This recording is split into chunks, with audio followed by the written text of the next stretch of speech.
Oil started war in the 20th century, but in the 21st, the new weapon is measured in nanometers. Welcome to the world of microchips, tiny silicon things that power everything. From your iPhone to missile guidance systems, it is pretty much the backbone of all the technological things. And right now, the world's most powerful countries are in a silent war on who controls them. It's like the Game of Thrones, except the dragons are chips and the weapons are export bans and billion-dollar fabs. In this video, we will talk about how a Dutch company, a Taiwanese factory, and a chip designer that doesn't even make chips are reshaping the world power. We will also talk about the silicon supremacy and why the next big war won't be about territory, it will be about chips. So, what the heck is a microchip? So before we talk about the power struggles and the AI supremacy, let's break down what this fuzz is actually about. The humble semiconductor. Imagine a microchip as a tiny city of ultra-fast waiters. But instead of carrying trays, they are carrying electrons, dashing them from one point to another and following strict instructions with zero attitude. These waiters are actually transistors, and a modern chip can have billions of them packed into something the size of your fingernail. Now here's where things get wild. Over the years, engineers kept shrinking these transistors to fit more in the same space. That gives it more power, more processing ability, and more efficiency. This trend is called Moore's Law. The idea that the number of transistors on a chip doubles every 2 years, and the cost stays roughly the same. You think of it as the tech industry's version of doing more with less hair on your head every year. Eventually, you go bald. But hey, I'm going bald and I'm still smart.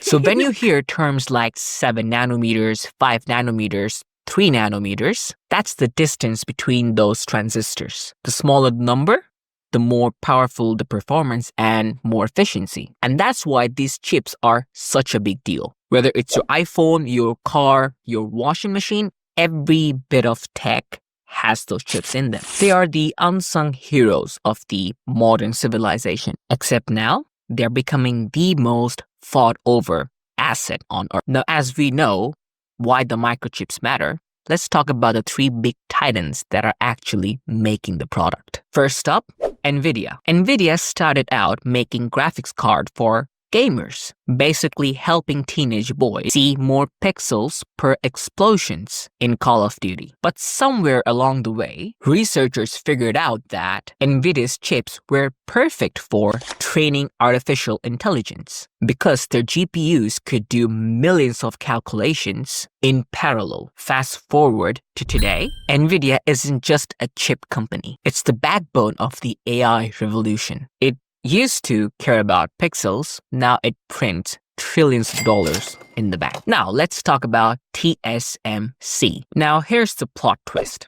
Nvidia doesn't actually make chips. Their real manufacturing power lies with TSMC, based in Taiwan. This company is the world's most advanced chip factory. Makes chips for Apple, Nvidia, AMD, and basically anyone who matters in tech. If Apple is the rock star, TSMC is the guitar maker. And not just any guitar maker, it is the only one in the world that knows how to make those guitars in a specific way. And finally, ASML. So now, if TSMC is the factory, ASML is the company that makes the machines for those factories. ASML is a Dutch company, the only firm in the world that builds extreme ultraviolet lithography machines, EUV for short. These machines shoot lasers at molten tin droplets to etch nanometer scale patterns on the chips. And yes, that's real science, not sci-fi. It's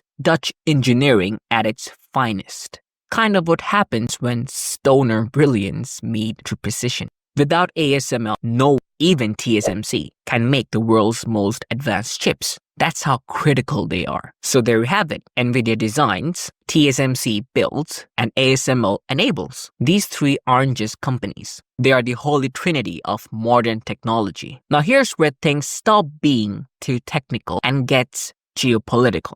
The United States quickly realized that controlling the chip supply chain is just as strategic as controlling oil, rare earths. So over the last few years, the US has launched a chip crackdown, and it's been bipartisan. Biden started it, and Trump is doubling it down. Both administrations blocked companies like AMD and Nvidia from selling their high advanced chips like the H100 to China. The logic? If China doesn't have the tools, they can't be in the AI race. Think of it like handing your rival a Rubik's Cube, but keeping 3 of the squares in your pocket. Problem for China? They've got money, power, talent, and ambition, but they don't have the magic machines. No access to ASML's machines, no TSML level precision, and now no H100s either. So in theory, that should have slowed them down. But in fact, it didn't. Out of nowhere, a company called DeepSeek, based in Hangzhou, released a model called R1. And it wasn't just decent, it was a monster. Over several benchmarks, R1 outperformed OpenAI's ChatGPT. Even more shocking, according to DeepSeek, it costs just 5% of what ChatGPT cost. While the West was flexing export bans, China quietly dropped the R1 bomb. Bloomberg reported that DeepSeek's rise triggered a $1 trillion sell-off in US tech bonds. Soon after, US lawmakers accused DeepSeek of stealing data from OpenAI and smuggling Nvidia's GPU through third-party sellers like Singapore. One congressman basically called it a national security threat. But here's the twist. DeepSeek thrived not because it had the most advanced GPUs, because it had to innovate with less. It's what some analysts call the Darwinian pressure. When scarcity forces creativity. You can't waste compute, so you optimize everything. In a weird way, these sanctions made China leaner, faster, and more dangerous. So while the US was trying to cut out China's, China was trying to build a new map. At the heart of this global chip drama is Taiwan, a small, tiny land. So Taiwan isn't just famous for its night markets or world-class hiking. It's also home to TSMC, the most important company you have probably never heard of before this video. TSMC produces over 90% of the world's most advanced chips. We are talking about the 3 nanometers and the 5 nanometer chips that powers everything from iPhones to tech servers. That makes Taiwan not just a manufacturing hub, but a strategic linchpin in global security. Some call it the Silicon Shield. The idea that as long as TSMC is in Taiwan, no one wants to start a war there, because no one can afford to lose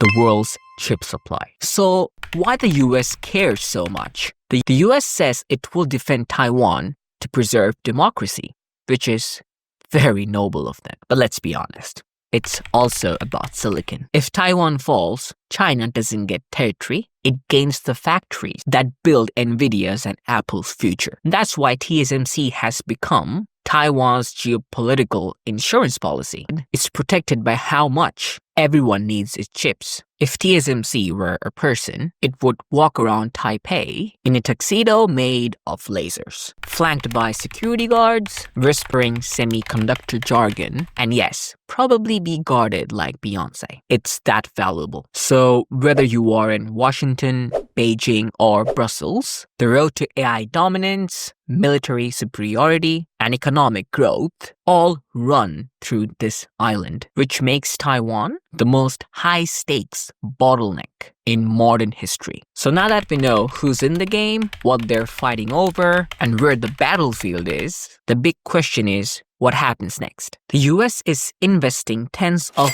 billions of dollars into domestic chip manufacturing, including those flashy TSMC fabs in Arizona. But even with all the money and political will, the reality is you can't fast-track 30 years of precision engineering and supply chain mastery overnight. It's like trying to build a Ferrari at your backyard. Sure, it looks nice, but will it drive? China is throwing talent and funding at the problem, trying to recreate ASML's technology and build its own Nvidia alternatives. So far, they're years behind, but the motivation is there, and motivation tends to catch up. Taiwan, meanwhile, is in a delicate spot. It knows the world needs its chips, but if too much production moves to US or Japan, it risks losing its geopolitical leverage. So Taiwan is balancing two things, being helpful and staying indispensable. So in short, it's just not about technology,